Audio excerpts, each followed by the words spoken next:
Hi everyone, welcome back. Fixing up knee pain is super easy. You need to make sure you've got really strong hips, thighs, good ankle mobility and good hip mobility, flexible quads and hamstrings. We're going to start with the hip strength. Now you know you have insufficient hip strength if you're struggling with a single leg sit to stand from 45 centimeter, if your knee's wobbling in and out, possibly you've got weak hips, and even with a single leg step down, so 20 centimeters, tapping your other leg onto the floor. If that weight bearing knee, which is on the step, is shaky, chances are that your hips need some work. So we're going to add some exercises to strengthen your hip. See if that takes away your knee pain. More often than not, it really does and helps your performance.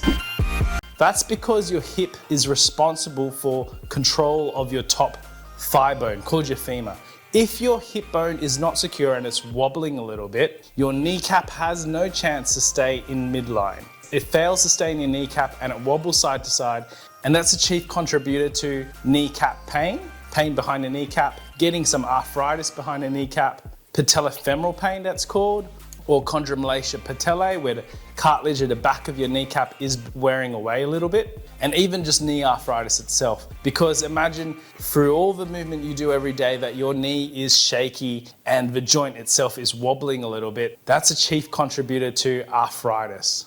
It also means that your knee may not be so secure when you're landing from a height, and often legs go into a valgus or inwards motion when you're taking lunges, doing the single leg sit to stands, walking down the stairs, hopping on one leg. Again, that makes you susceptible to things like MCL injuries, patella tendon injuries, quadriceps tendon issues, and even pes anserine tendon issues. So basically, get your hips stronger. It'll save you a lot of issues down the track if you have knee pain. It will help prevent arthritis. It will improve your performance, help your athletic performance. Let's get straight into those exercises.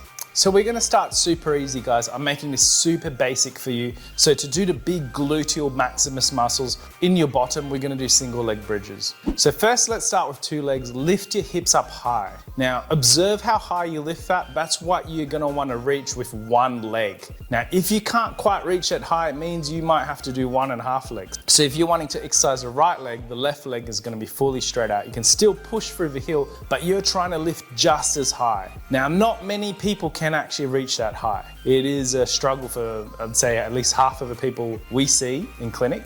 But if you are able to do 20 of them comfortably, I want you to do it with the other leg in the air. So solely relying on the right leg. Left leg will be up in the air, lifting those hips high. And now to do your hamstring muscles, which attach to your hip, you're just going to straighten your leg to about 30 degrees of an angle and repeat the same thing. Again, it's going to be much harder for you to lift up just as high as two legs. So try it with two legs, with legs at 30 degrees. And then if you can try it on one leg, see if you can lift as high. A lot of people struggle with this. Athletes can do this on single leg. Again, if you can do 20 times of the 1.5 leg ones, or try to get to be able to do 20 of the single leg ones to have more athletic potential. 20 is a great number to reach. If you can do 20 of that exercise, it means you have the endurance, the fitness and the strength to move on to the second stage, which is not 1.5 legs anymore, it's a single leg version. So you now know how to do the glutes and hamstrings, really simple exercises.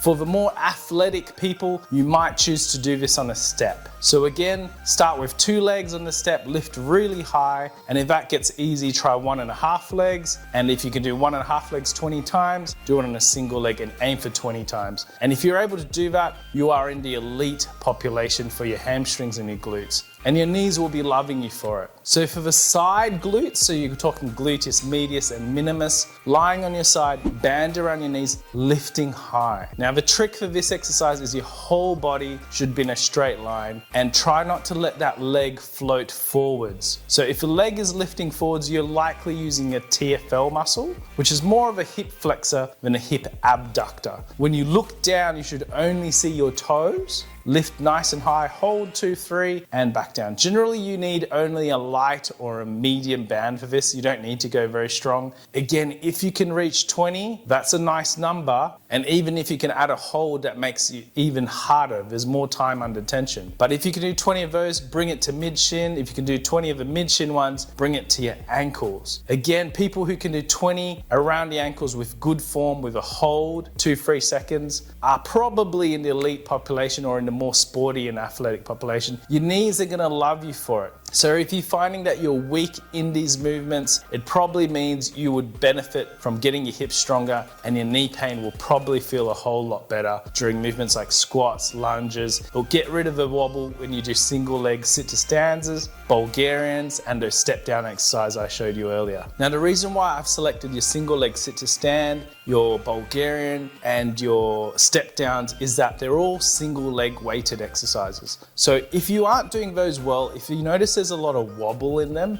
then likely you're gonna get wobble when you're running. Putting all your weight on one leg and propelling yourself forwards. So running is different from walking. There's a lot of time on one leg. So if your Bulgarians aren't looking good, if your single leg sit to stand's not looking good, if you can't do those step downs easily, 15 to 20 times, it's likely that you are not strong enough, and it could be a reason for your pain when you're jogging or running. So getting your hips stronger will help prevent further injury down the track. Again, a great number for those single leg sit stands is try to hit 20. Bulgarians, try to hit 20 full depth ones. Those step downs, you should be able to hit 20 from a 20 centimeter height quite easily. So we also want to look at your hip adductors, so your inner thigh muscles. And for this, we're going to use the Copenhagen exercise. So for the Copenhagen exercise, it's a side plank with your top leg on top of a chair or a stool. Usually have a pillow or a soft foam pad on top to protect your skin and also to take pressure off your joints, and lift. So the key for this is that you lift high. The hips have to go high, and hip is not sticking out backwards. Your pelvis is stacked. Your hips, your knees and your ankles, if you look down, same thing as the side-lying hip abductions, they should be all straight. Don't make the mistake of having your hips pulled out backwards and behind you. Hips should be stacked underneath you with a posterior pelvic tilt. Brace your core, use your upper leg, the inner thigh muscles to keep yourself up there. 30 seconds is what we're looking for. If you can start with your whole shin on there and gradually move further and further down, it means that you've got really strong inner thigh adductor muscles, which are very useful for kicking and for stability in your knee joint. The things that limit people from going further into the squats